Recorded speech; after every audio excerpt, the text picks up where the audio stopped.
Hello, Survival Legion Warriors, whatever you wanna call it. Welcome back to another video. How are you today, guys? Let me know in the comments. Today we're gonna talk about interesting topic about Call of Dragons. Is it free to play, player friendly?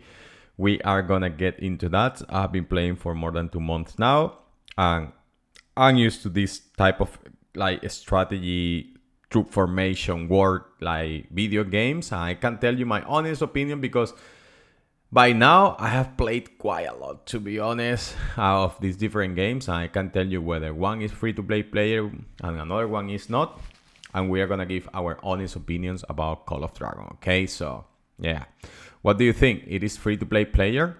Well, the answer is yes.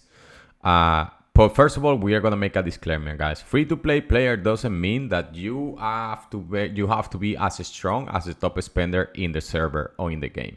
It's never gonna happen. You are never gonna find a video game like this. Like, it is so free-to-play player that everybody gets strong, and you can get as strong as the one who is paying. Because what's the point then of the game if you are just trying to make some money? Let's be honest.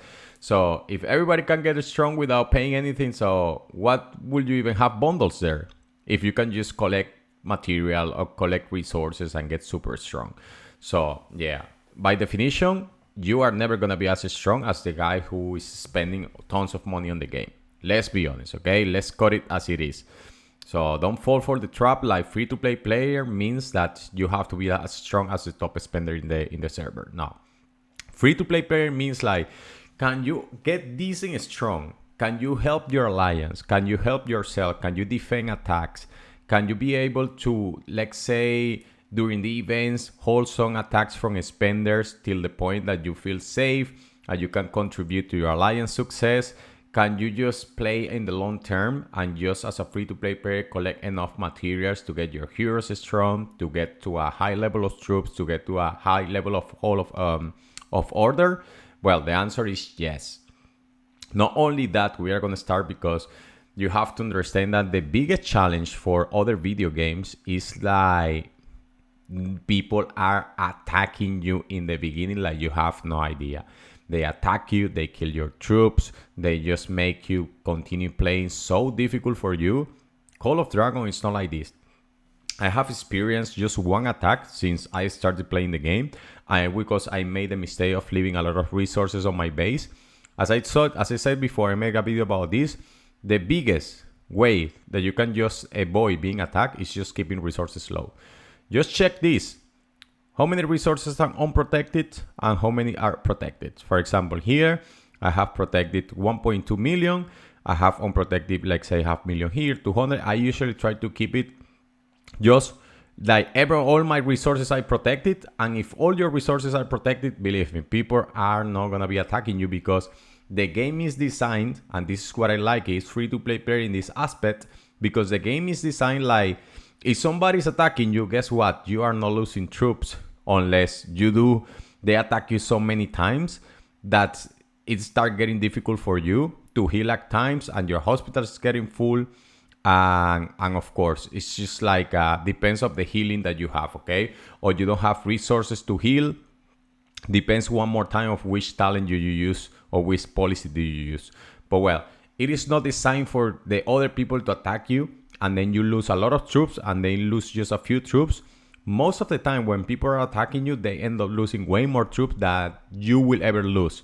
So by definition, it is not convenient for other players to attack you for the sake of attacking you. Now, in other video games, let's say SOS, if you have like 500,000 available here in resources, and you have weak stats, people attack you. Because why? You know what? I don't have anything to lose. I'm going to just lose a few 100,000 troops. The enemy is going to lose a lot of troops and he's going to lose the resources. Here in Call of Dragon, it's not like this. Because if you find a player, let's say I scout this player and I see he has like decent amount of troops, I can still kill the troops. But I'm getting 500,000 resources. I'm going to lose like, let's say 30,000 troops. And he's not going to lose anything. At the same time, I'm just getting 500,000 resources. Guess what? No. I'm not even gonna bother about that. So people are not just attacking reckless like in other video games, which allows you to grow. And it's very, very, very free to play player in the aspect because You grow, especially if you find a good alliance, then you protect each other. And guess what? You can just be unbubbled. You can just leave your settlement like this, unless you have on one of these special events when you get points like attacking other bases. But leaving that aside, if you stay like this, you don't use bubbles, and you are just keeping your resources low, guess what? People are not going to be attacking you. So in that aspect, it's very free to play friendly. The other thing is like, for example, how are they giving you resources so that we can say that it's free to play player friendly? Well, you have the biggest or the most important, let's say, material here, which are the gems.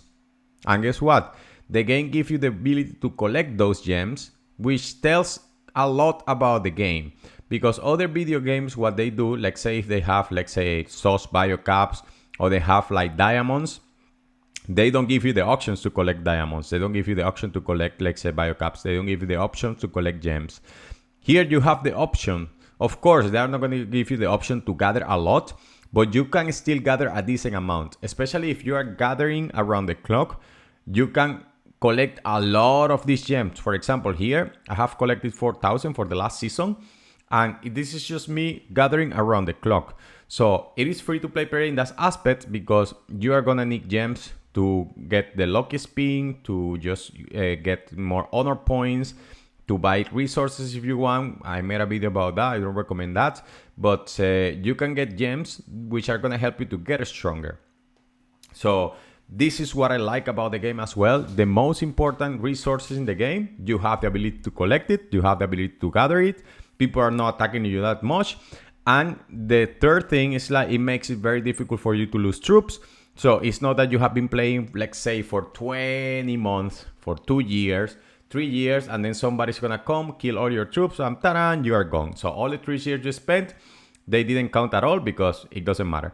The other thing is like the difference in power is not that crazy. So of course, people can attack you with a march capacity of, let's say, 100,000. And you can have, let's say, like weak stacks, and you have 400,000, perfect. But if you have trained a lot of troops, and especially higher level troops, even if people are attacking you with their max capacity and with a lot of good stats, it's very unlikely that because you have that many troops, they are going to push through so many troops. For example, other video games like SOS, you can have 10 million troops, you have weak stats, and because there is a big gap between spenders and free-to-play players, kiss your A goodbye, okay? It's as simple as that. It doesn't matter if you invested 20 years training troops. If that guy is just strong enough, it is gonna push through that many troops. Here, it is not the case. You can train troops, you can upgrade your troops, you can get like a decent amount of power with the heroes because you are getting a lot of tokens. You get the experience as you're attacking monsters. You can unlock golden heroes, which are very decent compared to even the strongest heroes in the game. Like, for example, like the ones they are designed for free-to-play player, Basky, or the other one. Which one? Hulk. No, Hulk.